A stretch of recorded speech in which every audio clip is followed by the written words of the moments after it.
Bismillahirrahmanirrahim. Assalamualaikum warahmatullahi wabarakatuh. Innal hamdalillah nahmaduhu wa nasta'inuhu wa nastaghfiruh wa na'udzu billahi min shururi anfusina wa sayyiati a'malina. من يهده الله فلا مضل له ومن يضلله فلا هادي له أشهد أن لا إله إلا الله وحده لا شريك له وأشهد أن محمدا عبده ورسوله لا نبي بعده اللهم صل وسلم على نبينا محمد وعلى آله وصحبه ومن تبعهم بإحسان إلى يوم الدين يا أيها الذين آمنوا اتقوا الله حق تقاته ولا تموتن إلا وأنتم مسلمون يا أيها الناس اتقوا ربكم الذي خلقكم من نفس واحدة وخلق منها زوجها وبث منهما رجالا كثيرا ونساء واتقوا الله الذي تساءلون به والأرحام إن الله كان عليكم رقيبا يا أيها الذين آمنوا اتقوا الله وقولوا قولا سديدا يصلح لكم أعمالكم ويغفر لكم ذنوبكم ومن يطع الله ورسوله فقد فاز فوزا عظيما أما بعد فإن أصدق الحديث كتاب الله وخير الهدي هدي محمد صلى الله عليه وسلم وشر الأمور محدثاتها وكل محدثة بدعة وكل بدعة ضلالة. Kaum muslimin rahimani wa rahimakumullah. Pada kesempatan yang berbahagia ini, sebagaimana judul daripada tausiah kita pada kesempatan di sore hari menjelang waktu maghrib, keutamaan 10 hari awal Dzulhijjah. Ini judul yang kita sematkan pada pertemuan kita kali ini. Alhamdulillah, dengan izin Allah Subhanahu wa taala kita dipertemukan di majelis yang semoga Allah Subhanahu wa taala merahmati kita semua yang hadir, dengan duduknya para malaikat juga, karena ridhonya bersama orang-orang yang menuntut ilmu. Firman Allah dalam surah At-Taubah ayat yang ke-36, Inna iddatash syuhuri 'indallahi 12 syahran fi kitabillah yawma khalaqas samawati wal ard minha 4 hurum dzalika ad-dinul qayyim fala tadhlimu fihinna anfusakum. Sesungguhnya bilangan bulan pada sisi Allah adalah 12 bulan. Dalam ketetapan Allah di waktu Dia menciptakan langit dan bumi. Di antara 12 bulan tersebut ada 4 bulan haram. Itulah ketetapan agama yang lurus, maka janganlah kamu menganiaya diri kamu dalam bulan yang 4 itu. Kaum muslimin yang berbahagia, pada ayat yang mulia dan agung ini Allah Rabbuna wa Rabbul Alamin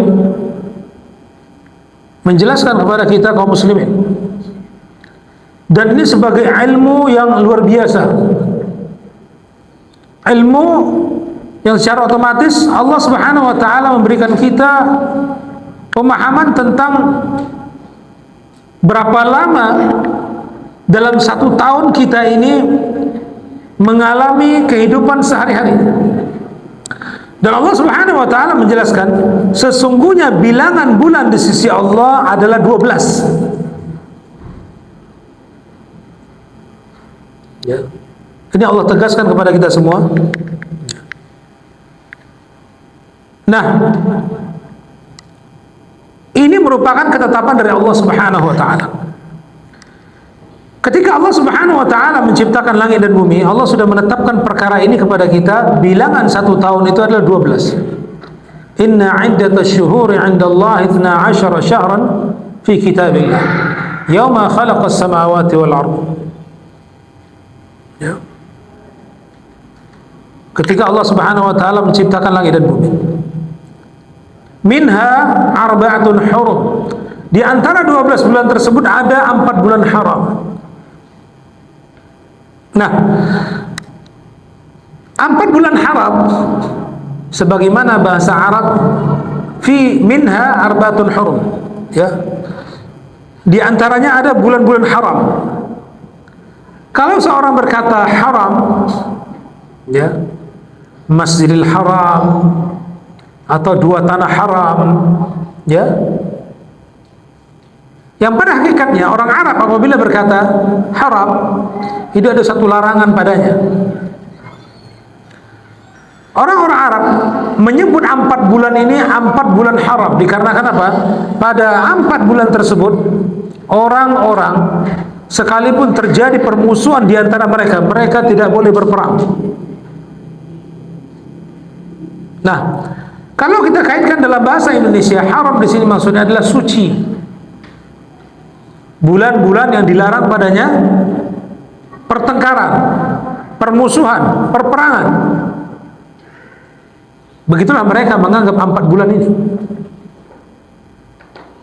Kemudian ditegaskan lagi oleh Allah Subhanahu wa taala 4 bulan ini. Maka kalau dikatakan Masjidil Haram atau 2 tanah haram, maksudnya adalah apa? Masjid suci atau 2 tanah suci. Nah, kemudian kaum muslimin rahimani wa rahimakumullah, ya. Apa 4 bulan tadi? 4 bulan yang kita bilang tadi, bulan-bulan apa aja? Ada yang tahu? Dzulqa'dah, Dzulhijjah, Muharram, Rajab, Masya Allah. Jazakallah khairan wa barakallahu fiik. Dzulqa'dah, Dzulhijjah, Muharram. Ini bersambung ini. Ya. Dzulqa'dah udah lewat. Sekarang Dzulhijjah. Nanti ke depannya masuk bulan awal dari bulan Hijri, Muharram, ya. Baru lompat nanti. Nah, ada bulannya Rajab. Ya. Walaupun terpisah, itu ada Rajab di situ. Nah, maka 4 bulan ini Dzulqa'dah, Dzulhijjah, Muharram, Rajab. Ingat itu ya. Ya. Ini kan pelajaran nih. Dzulqa'dah, Dzulhijjah, Muharram, Rajab. Kalau sekarang diuji bisa nggak? Insyaallah ya. Dzulqa'dah, Dzulhijjah, Muharram, Rajab. Ini 4 bulan haram. Jadi kalau ditanya nanti dalam Islam ada 4 bulan haram, sebutkan 4 bulan haram. Nah, maka langsung kita sebutkan apa? Dzulqa'dah, Dzulhijjah, Muharram, Rajab. Baik. Nah, kemudian Allah Subhanahu wa taala menyebutkan dzalika dinul qayyim. Ya. Itulah ketetapan agama Allah yang lurus. Fala tadhlimu fihinna anfusakum, maka janganlah kalian menganiaya diri-diri kalian di bulan yang 4 itu. Maka dari itu kaum muslimin rahimani wa rahimakumullah, kita bermohon kepada Allah, berlindung kepada Allah agar Allah senantiasa menjadikan hati-hati kita, amal-amal kita, ya, senantiasa berbuat taat di 4 bulan ini. Bahkan sebagian ahli ilmu berkata, 4 bulan ini diharuskan kita berbuat taat, meningkatkan ketaatan, beramal dengan amal-amal kebajikan. Lalu Allah Subhanahu wa taala menjadikan di antara 4 bulan ini ada 4 bulan di antaranya sebagai amalan yang paling khusus. Nah, ini luar biasa ini. Allah Subhanahu wa taala menyebutkan di dalam surah Al-Fajr. Firman Allah di awal surah Al-Fajr, "Wal fajri wa layalin 'ashr." Demi waktu fajar dan malam yang 10. Allah bersumpah. Ya. Allah Subhanahu wa taala apabila bersumpah, maka dia bersumpah dengan makhluknya. Adapun makhluk kalau bersumpah hanya kepada Allah. Contoh, seorang bersumpah demi Allah, benar. Ya. Kalau dalam bahasa Arab ada billah, wallah, tallah. Yang semua artinya demi Allah. Sumpah. Ya. Atau seorang berkata wa rabbul Ka'bah, demi Rabbnya Ka'bah, demi Rabb pemilik Ka'bah. Nah, Aisyah radhiyallahu anha, beliau apabila bersumpah terkadang menyebutkan wa rabbi Muhammad, demi Rabbnya Muhammad. Dan terkadang beliau juga bersumpah wa rabbi Ibrahim, demi Rabbnya Ibrahim. Maka apabila seorang hamba bersumpah demi Rabbnya Muhammad, demi Rabbnya Ibrahim, demi Rabbnya Ka'bah, maka sumpah ini dianggap sebagai sumpah yang benar. Adapun Allah Subhanahu wa taala, dia bersumpah dengan makhluknya, wal fajr, demi waktu fajar, walayalin 'ashr, dan demi 10 malam. Ya, demi malam yang 10. Nah, para ulama tafsir diantaranya Ibnu Katsir dalam kitab tafsir beliau, dan diantaranya Imam Al-Qurtubi, dan diantaranya Ibnu Hajar, dan ulama-ulama lainnya menyebutkan yang dimaksud dengan malam yang 10 secara khusus dalam ayat ini adalah 10 hari di awal bulan Dzulhijjah. Maka Nabi kita yang mulia Muhammad sallallahu alaihi wasallam, ya, beliau sallallahu alaihi wasallam bersabda yang diriwayatkan oleh Ibnu Abbas.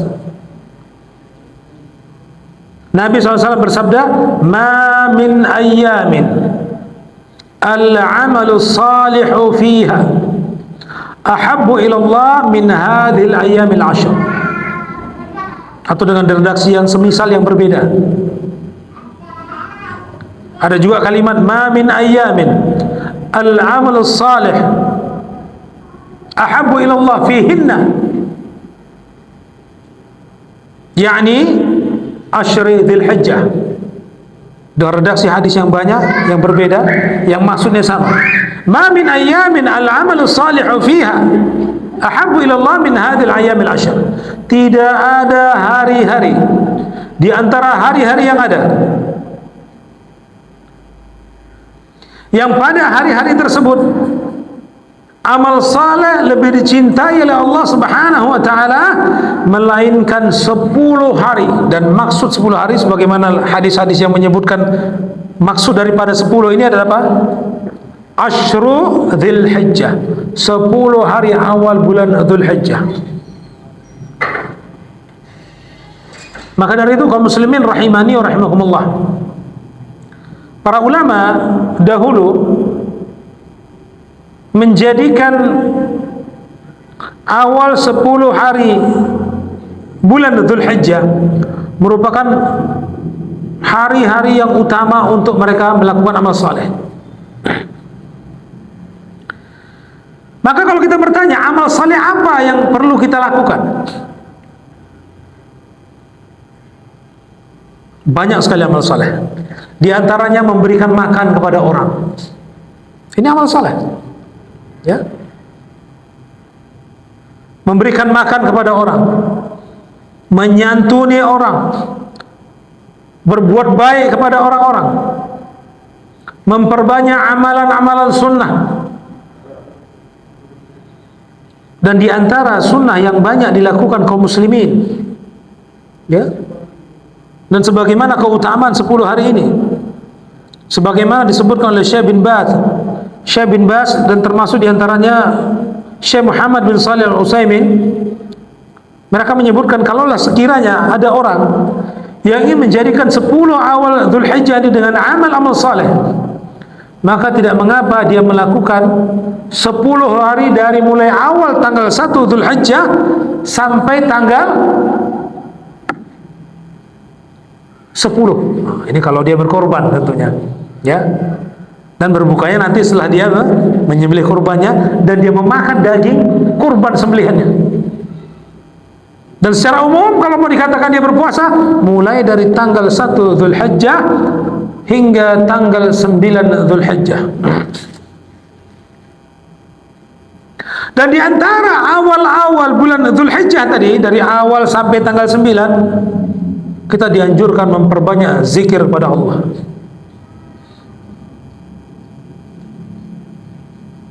Bahkan satu amalan, ya, sebagaimana ulama menyebutkan, kalaulah sekiranya seorang itu banyak kali salahnya, banyak kekurangannya, dan banyak khilafnya dalam pelaksanaan syariat ini, atau mungkin dia merasa banyak dosa, maka di awal 10 bulan Dzulhijjah ini, ya, berzikir kepada Allah, terutama dengan zikir-zikir yang sebagaimana kita kenal. Allahu Akbar, la ilaha illallah, Allahu Akbar, walillahil hamd. Sebagaimana riwayat sahabat mendatangi pasar, apabila awal masuk bulan Dzulhijjah mereka bertakbir dengan takbir ini. Tapi ini kalau kita buat di pasar di Indonesia mungkin jadi unik kan gitu ya, atau mungkin jadi bingung orang sebagian. Tapi ini amalan. Dan kalau ini terjadi misalnya di negara Arab Saudi atau di negara lain-lainnya di Arab sana, ini mungkin lumrah dan biasa. Orang mulai bertakbir, orang mulai memuji Allah, orang berzikir kepada Allah. Bahkan disebutkan orang yang berzikir kepada Allah. Dan ulama menyatakan, kalau kalian ingin dekat kepada Allah, ya, dekat kepada Allah, maka ada satu amalan. Yang amalan itu engkau akan disebut oleh Allah apabila engkau melakukannya. Dan ini jaminan Allah dalam surah Al-Baqarah. Fadhkuruni adzkurkum, kata Allah. Berzikirlah kalian kepadaku, niscaya aku akan menyebut-nyebut kalian. Jadi ketika seorang hamba dia berzikir kepada Allah, subhanallah, alhamdulillah, la ilaha illallah, Allahu akbar. Allahu akbar, Allahu akbar, la ilaha illallah, Allahu akbar, Allahu akbar, walillahil hamd. Atau dengan zikir apapun yang dia sebutkan, maka orang tersebut sebagaimana janji Allah Subhanahu wa taala, fadhkuruni adzkurkum. Berzikirlah kalian kepadaku, kata Allah, adzkurkum, aku akan mengingatmu. Aku akan menyebut-nyebutmu. Atau dia beramal dengan amalan sunnah, misalnya tahajud malamnya, gak pernah tahajud jadi tahajud misalnya, gak masalah, dia tambah amalannya. Atau sudah biasa tahajud, dia tambah rakaatnya. Atau gak pernah buka Al-Quran, dengan amalan keutamaan 10 di awal bulan Dzulhijjah ini dia baca Al-Quran, ya.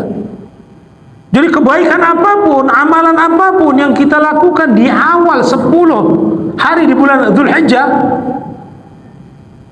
bahkan Nabi SAW dalam hadis berikutnya, para sahabat bertanya, mereka bertanya, ya Rasulullah, walal jihadu fi sabilillah, bagaimana dengan amalan jihad fi sabilillah? Karena Nabi mengatakan begitu hebatnya amalan di bulan 10 awal bulan Dzulhijjah ini. Lalu bagaimana kalau ditandingkan dengan amalan orang yang keluar di jalan Allah, jihad di jalan Allah?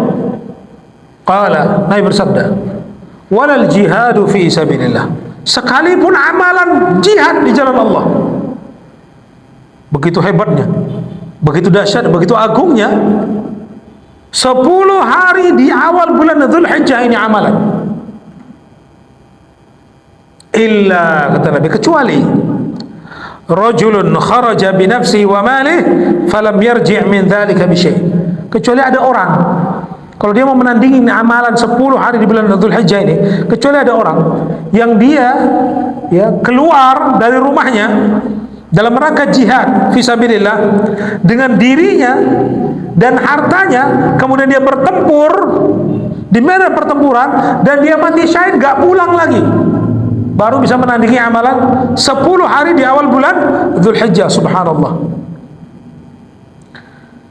Ini kalau seandainya kita merenung, ayyuhal ikhwah rahimani wa rahimakumullah, subhanallah, betapa Allah Subhanahu wa taala menjadikan umat Muhammad, umat akhir zaman ini, dijadikan amalannya berlipat ganda, bahkan dijadikan amalannya utama.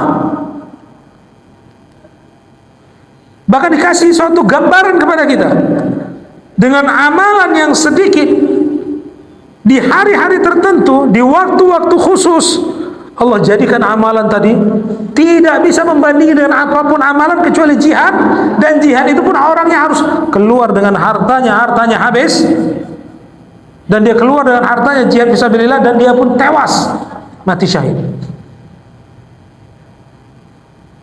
Maka dari itu kaum muslimin rahimani wa rahimakumullah, sekecil apapun amalan yang kita lakukan di 10 hari awal di bulan Dzulhijjah ini akan menjadi perhitungan di sisi Allah Subhanahu wa taala.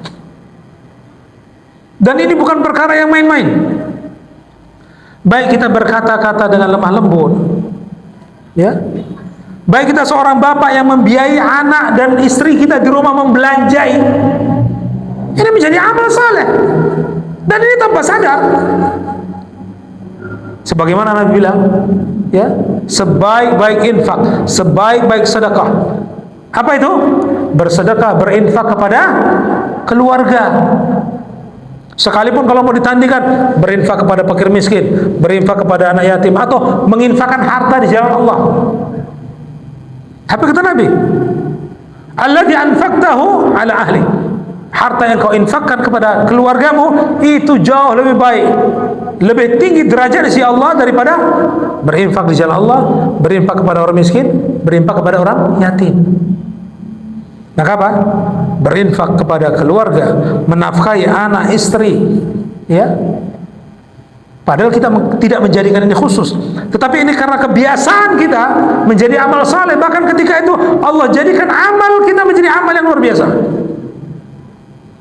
Salat kita, atau kita berpuasa mulai dari awal sampai nanti tanggal 9-nya, terus dengan amalan apapun, ya, membaca Al-Quran, diamnya kita berzikir kepada Allah, selalu beristighfar kepada Allah Subhanahu wa taala.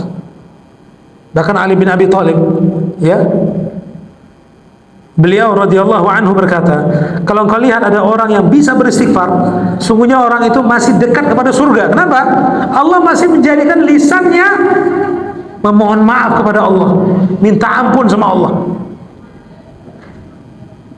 Sekalipun mungkin orangnya banyak dosanya, tapi kalau masih bisa dia beristighfar, astaghfirullah wa atubu ilaih, dengan tulus, ya, astaghfirullah wa atubu ilaih, aku mohon ampun kepadamu ya Allah, dan aku bertobat kepadamu. Maka orang ini dimudahkan jalan menuju surga. Oleh karena itu, kaum muslimin rahimani wa rahimakumullah, jadikanlah, ini masih tersisa bagi kita, kalau kita katakan tersisa beberapa waktu lagi, ya, beberapa waktu perkara yang bisa kita buat. Mungkin hari ini ada yang puasa, mungkin nanti besok ada yang puasa. Dikarenakan ada sebagian menganggap hari ini tanggal 9 karena wukuf di Arafah, ya, di Saudi. Ada yang mengatakan penanggalan kita mengikuti daerah kita masing-masing, maka ada yang mengatakan besok tanggal 9. Nah, di antara 10 hari ini ada hari puncak. Yang hari puncak tersebut dijadikan perkaranya lebih dipertegas oleh Nabi kita yang mulia Muhammad sallallahu alaihi wasallam. Dalam sebuah hadis, su'ila Nabi sallallahu alaihi wasallam an shaumi yaumi Arafah. Suatu ketika Nabi SAW pernah ditanya tentang keutamaan puasa Arafah. Ya. Nabi ditanya tentang keutamaan puasa Arafah. Maka Nabi kita yang mulia Muhammad sallallahu alaihi wasallam bersabda, "Shaumu yaumi Arafah yukaffiru sanatal madiyata wal baqiyata." Puasa pada hari Arafah menghapus dosa-dosa 1 tahun yang telah lalu dan menghapus dosa-dosa 1 tahun yang akan datang. Masya Allah, la haula wala quwwata. Seandainya sekiranya kita dijadikan orang yang diwafatkan Allah Subhanahu wa taala nanti di tahun depan, dan kita termasuk di antara orang yang diterima amalnya dengan puasa Arafah, tentu merupakan kebahagiaan bagi kita ya. Kita termasuk orang yang sudah diampuni dosanya 1 tahun ke depan. Bahkan kita belum mengamalkan 1 amalan pun. Subhanallah. Itulah karunia yang luar biasa yang Allah jadikan kepada kita umat Muhammad. Ya. Maka tidak mengapa kalau seandainya ada kaum muslimin yang bersemangat mungkin besok ya membangunkan keluarganya, ayo kita puasa Arafah misal ya, mempersiapkan sahurnya dan segala macam sebagaimana Ramadan, tidak mengapa karena begitu besar keutamaan shaum yaum Arafah, puasa pada hari Arafah.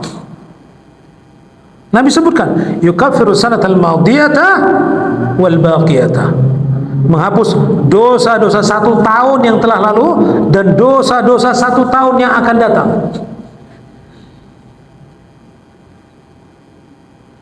Ini suatu amalan yang luar biasa, yang kalau kita mau memikirkan sejenak saja ya, dengan kemampuan kita, kecuali dia yang sakit ya, yang tidak bisa puasa, karena banyak perkara yang menyebabkan orang nggak bisa puasa. Kalau kita sehat, kita mampu, ya insya Allah. Walaupun kita katakan ini puasa sunnah, tapi kalau kita berpikir dengan keutamaan yang begitu besar yang Allah Subhanahu wa taala menyebutkan melalui lisan nabinya Muhammad sallallahu alaihi wasallam, maka kita semangat untuk melakukan puasa Arafah. Nah, setelah seorang mukmin, orang yang beriman kepada Allah, menjalani ibadah demi ibadah, maka pada intinya dari mulai tanggal 1 Zulhijjah sampai tanggal 9 Zulhijjah tidak ada amalan seorang mukmin kecuali dia melakukan amal-amal saleh, apapun bentuknya itu ya. Dia kasih makan orang sebagaimana kita sebutkan, berbuat baik kepada orang, berzikir kepada Allah ya, memperbanyak salat-salat tatawwu, memperbagus salat-salat wajibnya dan seterusnya. Ini amal luar biasa. Nah, nanti pada intinya ya, bagi yang mampu ada satu amalan lagi sebagai amalan penutup, dan ini amalan puncak. Masuknya seorang itu pada hari tanggal 10 Dzulhijjah. Apa amalan yang paling utama di tanggal 10 Dzulhijjah? Berkurban. Masya Allah, jazakallah khairan. Sebaik-baik amal di tanggal 10 Dzulhijjah adalah menyembelih hewan kurban. Ulama berbeda pendapat tentang hukumnya. Ya, ada yang mengatakan wajib, ada yang mengatakan sunnah. Ada riwayat menyebutkan untuk tidak dikatakan wajib, Sebuah riwayat menyebutkan Umar dan Abu Bakar pernah tidak berkurban, untuk menyatakan perkara ini adalah sunnah. Tapi yang mengatakan sunnah, mereka para ulama menyebutkan ini sunnah tapi muakkadah, sunnah yang sangat ditekankan untuk dilaksanakan. Ya. Nah, barang siapa yang berkurban ketika itu, sebagaimana dalam sebuah hadis, ya, idza ra'aita hilal dzil hijjah wa arada ahadukum ay yudhi fala ya'khudanna sya'rahu wa adfarahu. Barang siapa yang sudah melihat awal bulan Dzulhijjah, termasuk tanggal 1, kemudian dia berkeinginan untuk menyembelih hewan kurban, maka hendaklah dia tidak mencukur rambutnya dan memotong kukunya. Nah, ini ada satu anjuran ini. Kenapa demikian? Ya, sebagaimana orang-orang berhaji melakukan satu amalan berat, memperjuangkan satu amalan beribadah kepada Allah dengan perkara yang sulit, maka orang yang berkurban pun dianjurkan untuk melakukan suatu amalan, satu ibadah. Ya, sebagaimana orang yang berhaji dengan sulitnya, dia hanya sekedar mempertahankan tidak mencukur rambutnya dan tidak menggunting kukunya. Sebagian ulama mengatakan demikian.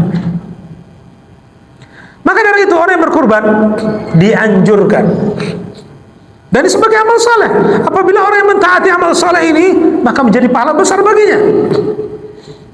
Padahal hanya sekedar apa? Menahan diri, tidak mencukur rambut dan tidak mencukur dan tidak menggunting kuku. Satu riwayat lagi mengatakan dan tidak mengerik kulitnya. Satu riwayat. Oleh karenanya kaum muslimin rahimani wa rahimakumullah, perhatikan ya, kepada ibu dan bapak sekalian yang hadir, apabila di antara kita ada yang berkurban, perhatikan amalan ini ya, dan ini terus berlaku sampai hewan kurbannya disembelih. Nah, ini dia. Ketika hewan kurbannya disembelih, baru boleh dia, apakah dia memotong rambutnya, mencukur rambutnya, atau dia menggunting kukunya. Tapi sebelum itu terjadi, ini larangan khusus untuk dia. Walaupun ya, kita katakan orang yang berkurban itu akan mengikutkan keluarganya. Misal, 1 ekor kambing, seorang yang berkurban dengan 1 ekor kambing, dia akan mengikutkan dirinya, istrinya, dan anak-anaknya. Tapi larangan ini khusus kepada perkurban yang si bapak, kita katakanlah. Maka 1 orang saja yang berkewajiban untuk, yang dianjurkan untuk tidak mencukur rambutnya atau memotong kukunya. Adapun keluarga yang diikutkannya tidak termasuk orang yang diharuskan melaksanakan perintah ini dengan tidak mencukur rambutnya atau menggunting kukunya. Nah, setelah itu kaum muslimin dianjurkan bagi orang yang berkurban ya, memilih hewan kurban yang baik, tidak cacat. Kategorinya sebagaimana kategori yang terkenal. Pertama, hewan itu tidak cacat matanya, buta dengan buta yang jelas. Hewan itu tidak pincang kakinya, pincang dengan pincang yang jelas. Hewan itu tidak sakit keadaannya, sakit yang betul-betul nampak sakitnya.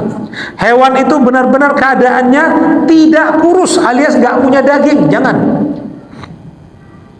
Ya, ada kadang-kadang hewan itu sampai bokong belakangnya pun nonjol, ya, nggak ada dagingnya. Maka 3 kategori hewan ini tidak boleh untuk dinyatakan sebagai hewan kurban. Dan ketika menyembelih kurban, seandainya diantara kita ada jadi panitia kurban, apa kata Nabi SAW? Apabila kalian ingin menyembelih, ya, maka baguskanlah sembelihan kalian dan tajamkanlah pisau kalian. Dan ingat, menajamkan pisau jangan dilihat oleh hewan kurban. Ini semua termasuk bagian dari kebaikan semua ini, dan tidak bisa disepelekan. Sekalipun kita mengasah pisau lah kita bilang, ya, ini masih kebaikan. Kenapa? Ketika itu kita akan menyembelih, dan menyembelih ini termasuk amalan yang kita sebutkan amalan puncak di antara 10 hari di bulan Dzulhijjah. Suatu ketika ada seorang yang menyembelih hewan kurban di atas lehernya. Mengasah pisau, ya, yang mau menyembelih hewan kurban di atas lehernya, diasahnya. Ya, hewan itu melihat. Nabi SAW berkata kepada orang yang mengasah pisau di atas hewan yang mau disembelih. Apa kata Nabi? Kau membunuhnya beberapa kali rupanya. Kau membunuhnya berkali-kali ya. Artinya apa? Sebelum dibunuh sudah terasa bahwa dia bakal dibunuh. Maka dari itu, asahan pisau pun kalau bisa nggak dilihat oleh hewan kurban. Apalagi ketika disembelih, jangan sampai dilihat oleh hewan kurban lainnya. Dan ini banyak sekali diabaikan oleh panitia kurban. Banyak sekali.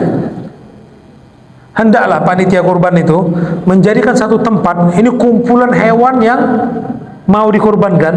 Kemudian apabila ingin dikurbankan, ditarik perlahan satu persatu ke tempat jagal. Bahkan diberi tabir. Diberi tabir supaya apa? Hewan lainnya tidak tahu apa yang terjadi kepada temannya. Ini keadaan yang luar biasa, ya.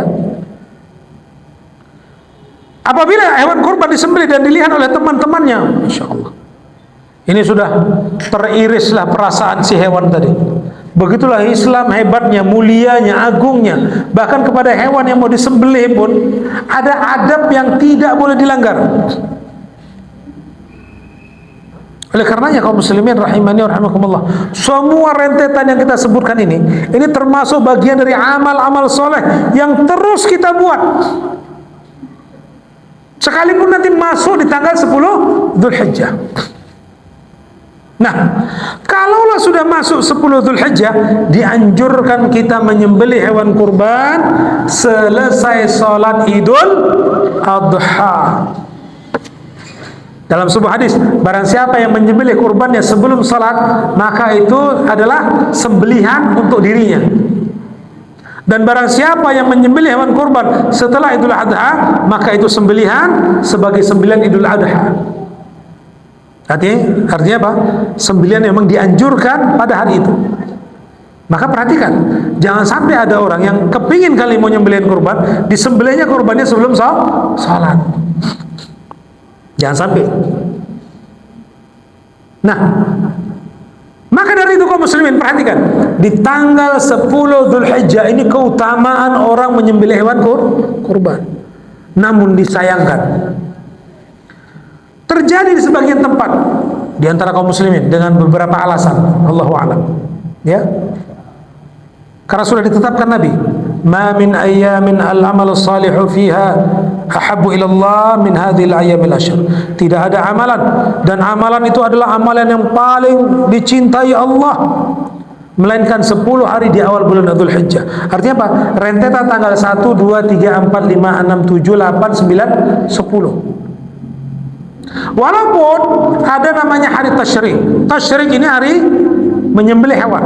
Karena mungkin saja ada orang yang berkeinginan dia nyembelih di tanggal 10 tiba-tiba, atau dia berkeinginan di tanggal 11 Dzulhijjah, atau tanggal 12, atau tanggal 13. Hari tasyrik ada 3 hari. Tapi sudah terlewat dengan keutamaan yang disebutkan Nabi, tanggal 1 dan sampai tanggal 10. Maka dari itu, ini perkara yang menjadi renungan kita. Kalau ada orang yang menggantungkan hatinya ingin berkorban, yang ingin hewan kurbannya disembelih di tanggal 10 Dzulhijjah karena dia tahu keutamaan ini, kemudian panitia membuat karena beberapa alasan, kita berkorban tanggal 11 Dzulhijjah saja, berarti kan menghilangkan keutamaan yang diharapkan oleh orang yang berkurban. Boleh kita protes sama panitia, Pak, saya berharap hewan kurban saya itu disembelih di tanggal 10, Pak. Kok Bapak buat di tanggal 11? Kita harus bertanya ini. Oh, nanti ramai kali orang. Bukan perkara ramainya, kita mencari apa? Afdhaliyah, keutamaan. Kalau perkara ramainya semua ramai. Kalau ditanya rame, ya pasti rame lah. Kalau mau cari sepi-sepi ya tanggal 13. Kalau mau cerita sepi. Kenapa? Lewat tanggal 10, ada 11, 12, 13. Kalau mau sepi kali pun ya tanggal 13 lah, hari tasyrik tuh. Maka dari itu, ya, panitia kurban dan orang-orang yang berkurban ini harus punya kesepakatan lah ya. Pak, saya niat kurban di sini supaya dapat amalan yang luar biasa, di antaranya yang ditetapkan Nabi di antara tanggal 1 sampai 10 Dzulhijjah, dan puncak amalan adalah menyembelih hewan kurban di tanggal 10 Dzulhijjah. Kenapa bisa dipalingkan kita menyembelih di tanggal 11? Walaupun bukan saya bilang ini larangan, tapi saya berkeinginan karena saya meletakkan hewan saya di sini. Keinginan saya di tanggal 10. Buatlah tanggal 10. Oh, alasan ini dan itu, ya sudahlah. Ya. Mau bilang apa? Kita nggak berkuasa juga. Kalau kita berkuasa, tarik hewan kurbannya, sembelih di rumah. Karena ada sebagian orang, dia tak, kalau dia berkurban, dia nggak menyerahkan hewan kurbannya ke panitia masjid atau apa, ya. Tapi dia menyembelih hewannya di rumahnya sendiri. Dia panggil tukang jagal, dia bayar, ya, potong-potong segala macam, dia yang bagi sendiri. Ya, biayanya pun alhamdulillah lebih murah, kan begitu. Hewan kurban bisa dibeli 1,7, bayar tukang jagal 100.000, 1,8 atau 2 juta, kan begitu ya. Sudah selesai semua urusannya. Kalau mau repot sedikit, tapi kalau nggak mau repot ya serahkanlah kepada panitia. Tapi ingat, keutamaan 10 hari ini bisa kita raih dan kita percayakan kepada panitia hewan kurban. Nah, oleh karenanya kaum muslimin rahimani wa rahimakumullah, dalam urusan kurban ini, ya, maka terjadi banyak pertanyaan, diantaranya, apakah orang yang jagal itu boleh dikasih upah daging kurban karena dia sudah jagal? Ingat, tukang jagal itu kalau sekedar menyembelih kita semua bisa, ya. Kalau sekedar menyembelih saja, karena keadaan menyembelih itu kan terpotong 2 urat, ya, 2 urat kecil di antara kerongkongan, ya, kerongkongan putus dan 2 urat putus, atau terputus kerongkongan, salah satu putus, atau hanya terputus kerongkongan. Maka ulama mengatakan 3 keadaan sembelihan ini sah. Terputus kerongkongannya sah, terputus kerongkongan dan 1 urat nadi di samping kerongkongan sah, dan yang afdal terputus kerongkongan dan terputus 2 urat di samping kerongkongan. Ini paling afdal. Nah, kalau sekedar menyembelih, insya Allah kita yang laki-laki di sini mampu. Syaratnya yang penting apa? Pisaunya tajam. Dan ingat, pisau tajam ini kalau bisa tidak banyak sekali apa? Tarik ulurnya, ya. Kalau bisa sekali cepret, ya, selesai. Ya, benam, ya, maka dianjurkan apa? Ketika kita menyembelih, membenamnya dengan keras. Cek. Kalau bisa 1 kali, tarik. Kalaupun nggak bisa, sekali atau 2 kali. Tapi kalau sempat berkali-kali, ulama bilang ini menyakitkan kepada hewan kurban. Maka carilah pisau yang tajam. Ya, bisa kita asah dengan asan yang tajam. Nah, kalau seandainya tukang jagal dikategorikan sebagai orang yang menyembelih kita semua, maksud tukang jagal ini orang yang bisa menguliti hewan kurban, memotong-motongnya, ya, memotong-motongnya itu. Dan dipilihlah, memungkinkan orang yang menjagal atau orang yang memotong tadi, orang yang memang menegakkan sholat. Karena di antara ulama ada yang menyebutkan apa? Orang muslim yang nggak sholat nggak boleh nyembelih. Di antaranya. Tapi khusus ini mengenai hewan kurban. Nah, ketika menyembelih apa yang dibaca?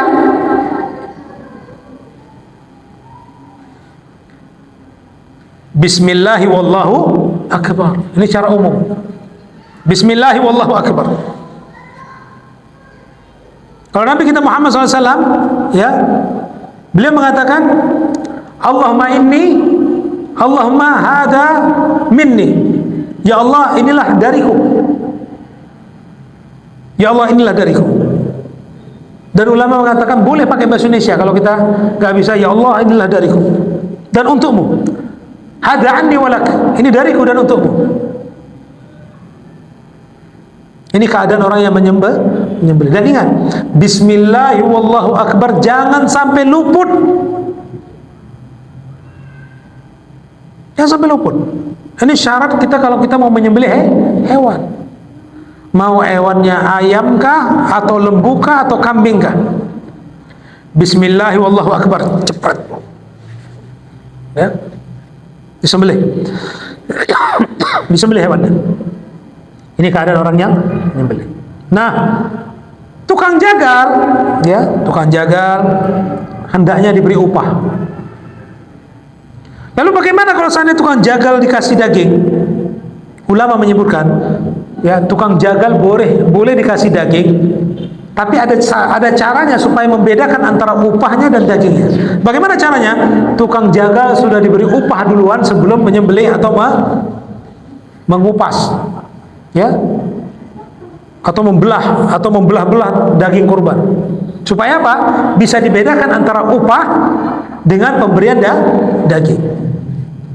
Atau kalaulah memang tukang jagal boleh diberi, dia termasuk orang miskin yang layak untuk menerima hewan kurban, juga tidak mengapa.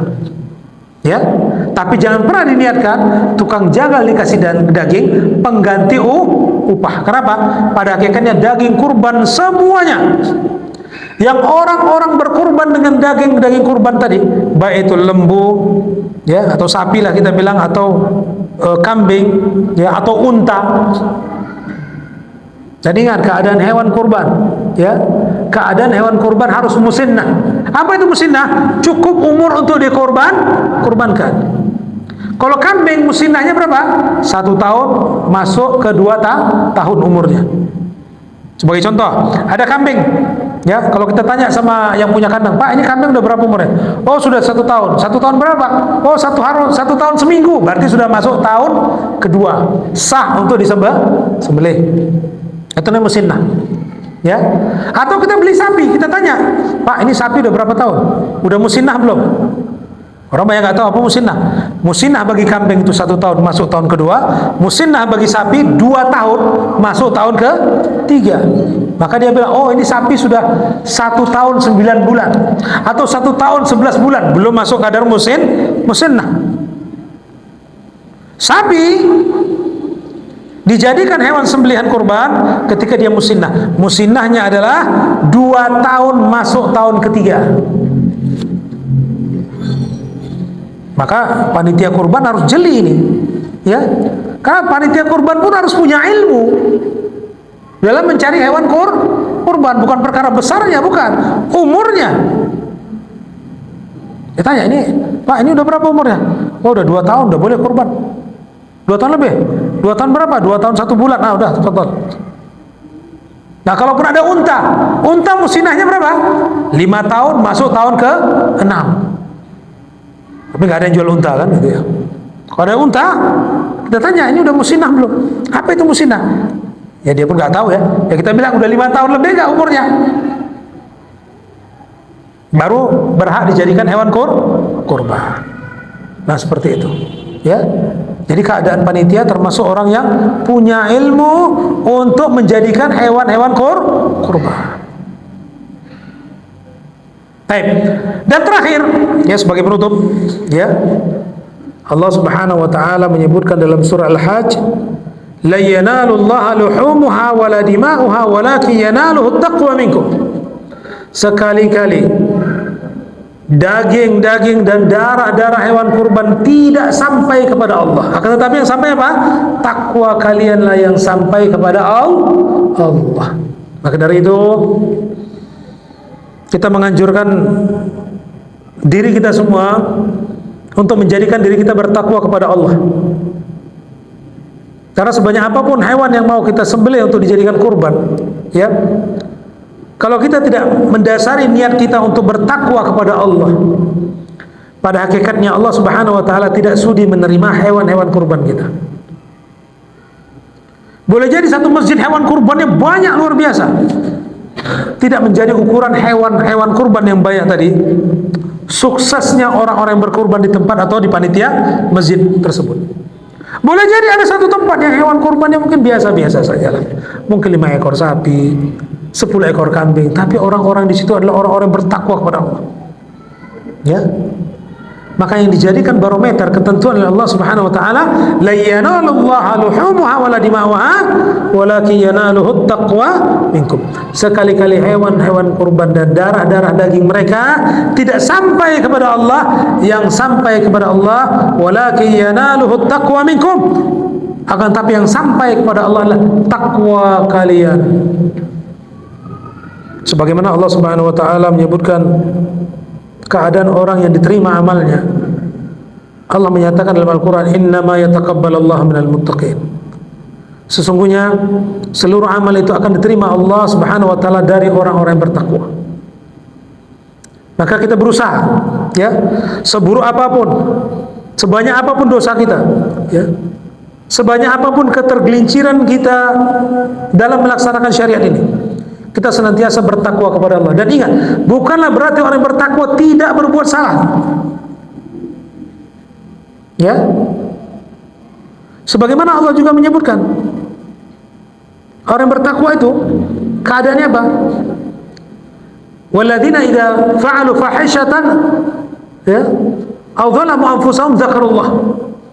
Orang bertakwa itu apabila dia berbuat keburukan, fahisyah, ya, atau kejahatan, atau dia menzolimi dirinya sendiri, dia ingat kepada Allah, dzakarullah wastaghfaru lidzunubihim. Dia ingat kepada Allah, berzikir kepada Allah, dan dia mohon ampun kepada Allah, astaghfirullah wa atubu ilaih.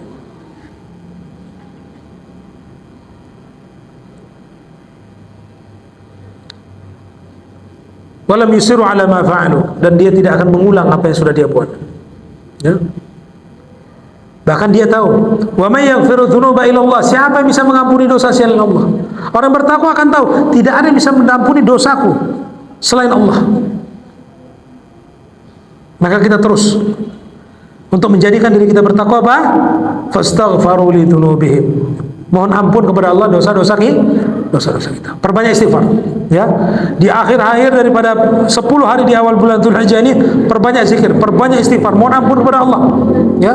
Munajat kepada Allah agar amal-amal kita diterima oleh Allah Subhanahu wa taala. Baik, demikian yang dapat saya sampaikan pada kesempatan kali ini. Semoga ada manfaatnya untuk kita semua. Usikum wa nafsi bittaqwallah faqad fazal muttaqun. Kalau ada pertanyaan, ada waktu yang tersisa kepada hadirin, kami persilakan. Yang ibu-ibu di belakang mungkin mau kasih surat kaleng. Surat kaleng itu surat pakai kaleng lentung, bunyi dia kan gitu. Ya, tafadhal.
Bismillah. Bagaimana dengan puasa tarwiyah, Ustaz? Ya, tarwiyah.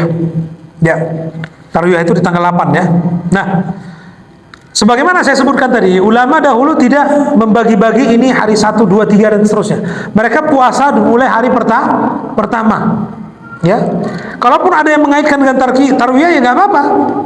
Dia sanggup puasa di tanggal 7 Dzulhijjah, fadal. Atau dia sanggup di tanggal 8 dia memulai, fadal, puasa. Ya.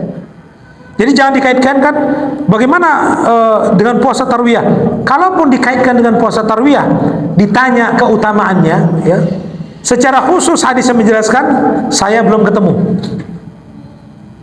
Ya, dari beberapa keterangan yang begitu banyak saya belum ketemu. Tapi khusus mengenai puasa Arafah, sebagaimana hadis kita sebutkan, yukaffiru sanatal madiyata wal baqiyata, menghapuskan dosa-dosa 1 tahun yang telah lalu dan dosa-dosa yang akan datang 1 tahun pula. Ya, maka dianjurkan kita melakukan amal saleh. Ya, kalau hari ini ada yang puasa bagus, termasuk hari tarwiyah, la ba'sa bih, tidak mengapa. Besok dia mau puasa lagi dengan puasa Arafah, la ba'sa, tafadhal. Demikian. Baik. Alhamdulillah. Ya.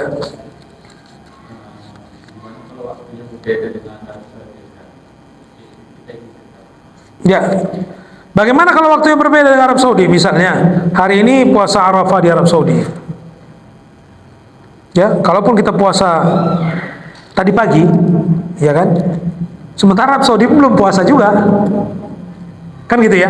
Perbedaan kita 5 jam nih. Kalau seandainya kita puasa tadi, sementara di sana mereka belum puasa. Dan mereka puasa di jam 12 siang kita. Sementara kita puasa duluan. Kan jadi pemikiran kita kan? Nah, seperti itu. Jadi kita mengambil keadaan dengan sesuatu yang sesuai dengan apa yang terjadi di Indonesia, tidak mengapa. Ya. Ada yang berpendapat dia mau puasa hari ini, ya sudah puasa, nggak masalah. Karena di perpatokan puasa Arafah itu kan ketika orang-orang wukuf di Arafah, ya sudah silakan. Jadi perkara yang dia mau mengkhususkan hari orang berkumpul di Arafah, maka itulah puasa Arafah yang sesungguhnya menurut dia, tafadhal, silakan.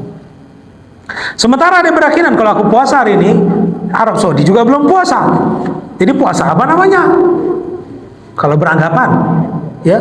Tapi intinya puasalah, tidak mengapa. Jadi keadaan orang yang mengkhususkan harus begini, memaksakan kehendak, sementara hukum fikihnya di sini longgar, ya.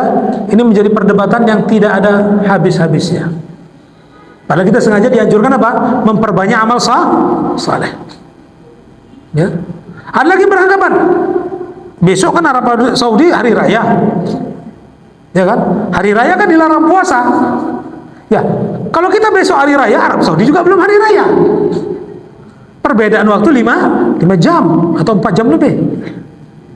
Kan gitu. Ya. Ada yang menganggap, loh, kalau seandainya besok hari raya kita puasa hukumnya haram. Ada yang menganggap begitu. Ya kan? Maka keadaan ini tidak menjadi polemik untuk kita. Kita dianjurkan untuk memperbanyak amal saleh. Besok yang mau puasa, silakan, tafadhal, bahasa. Hari ini ada yang puasa juga enggak apa-apa. Besok menganggap karena sudah raya dan enggak mau puasa, tafadhal, silakan. Ya. Jadi ini keadaan yang sangat longgar, bisa kita amalkan karena kita banyak dianjurkan untuk melakukan amal-amal saleh. Demikian ya. Baik, barakallahu fiik. Ada tadi? Ya. Demikian kita cukupkan. Kita baca doa kafaratul majlis. Subhanakallahumma bihamdika asyhadu an la ilaha illa anta astaghfiruka wa atubu ilaik. Billahi taufiq wal hidayah. Wassalamu alaikum warahmatullahi wabarakatuh.